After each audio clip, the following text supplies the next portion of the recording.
The ninth question is one that I find quite interesting. And this is basically, do you have people or leader in your organization that make outlandish statements?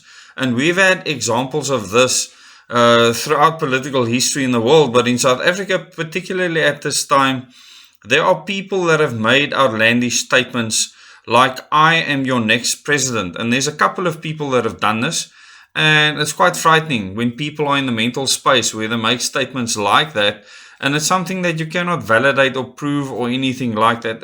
And even if it happens, it's still an outlandish statement to make.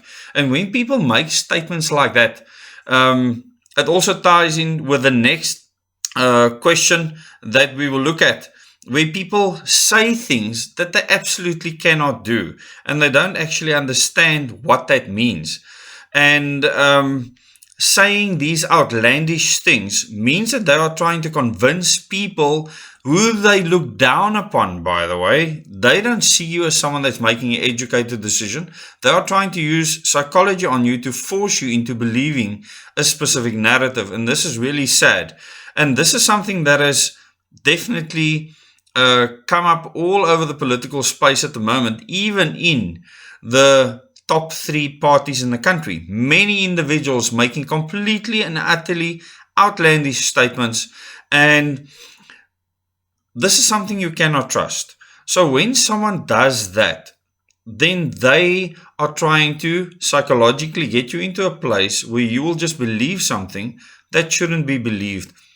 Any organization that cares for your freedom will make sure that individuals are empowered. When individuals are empowered, nothing outlandish ever needs to be said. There never needs to be outlandish claims made.